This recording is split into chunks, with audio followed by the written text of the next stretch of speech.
So now we're going to move on to the next part of our lesson where we are going to be crossing the tens barrier when we add. So we may have to do some exchange. I'm going to begin first of all by using a number line, and we're going to add 48, add 13. So the first thing I'm going to do is partition my 13 into tens and ones. So I know 13 is 1 10 and 3 ones. Now some alarm bells are starting to ring because I can see I've got 8 ones here and 3 ones here.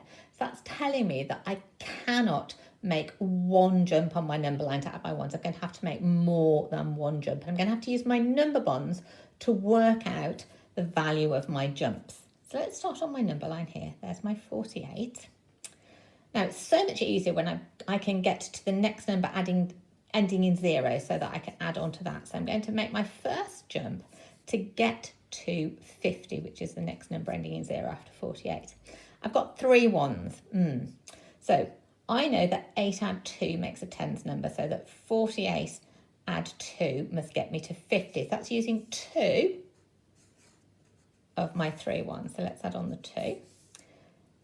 That means I've got 1 ones left. So I'm going to add on that 1, which gets me to 51. Now I can add on my 10. And that gets me to 61.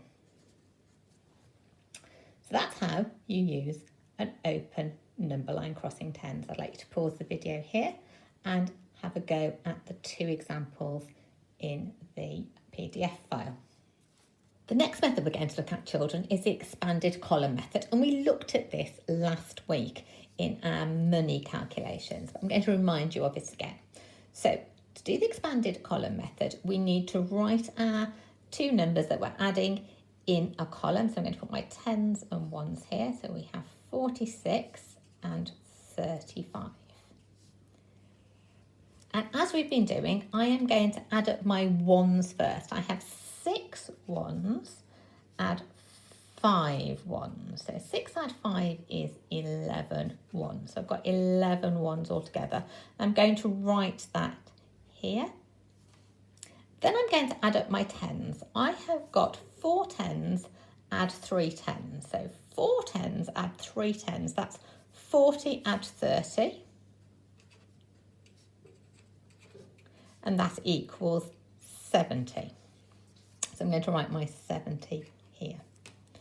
Then I am going to add up my 11 and my 70. I have 1 add 0 is 1. 1 10 add 7 tens is 8 tens. So my total is 81. Let's check it over here. I had 11 add 70. 11 add 70 is 81.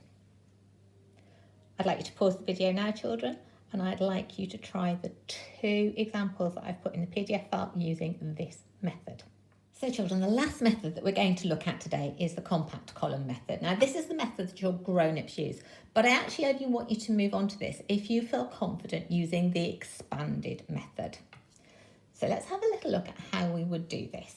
So I'm going to write my calculation as a column addition,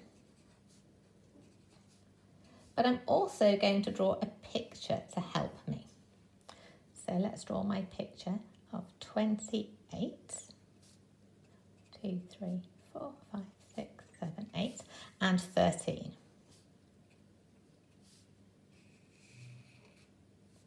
Now, as with all our other examples today, we're going to begin by adding our ones. I'm going to start with the picture. So I've got 8 ones, and I'm going to add on 3 ones. So that's 1, 2, 3, 4, 5, 6, 7, 8, 9, 10, 11. I've now got 11 ones. Now, I can't have 11 ones in the ones column, but I know that I can exchange 10 ones for another 10, so I'm going to do just that. So let's cross out 10 ones. 1, 2, 3, 4, 5, 6, 7, 8, 9, 10. And let's swap that for another 10, which I will add into the tens column. Now, looking at our normal written method here, then I am going to show that by putting my new 10 here and putting the 1 remaining there.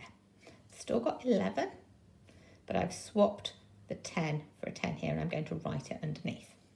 Now I'm going to add up my tens. I've got 2 tens and 1 10, so that's 1, 2, 3 more tens, 4 tens altogether. So let's see what I've got. I have got 4 tens, add on 1, 1. 4 tens is 40, add 1 is 41. So how do I do it over here in the standard written method? So I've got 2 tens plus 1 10, that's 3 tens. Add on this 10 here that I exchanged from my 11, and that makes 4 tens. And to show that I've added that 10, I am going to cross it out. So either way, I get the answer of 41. Now, I've now put some more additions for you to solve using either the expanded or the compact column methods in the PDF file, and I'd like you to have a go at those, children. I know that you're going to be brilliant at this, and I'm so impressed with all the work that you're doing. Let me know if you've got any problems. See you soon. Bye.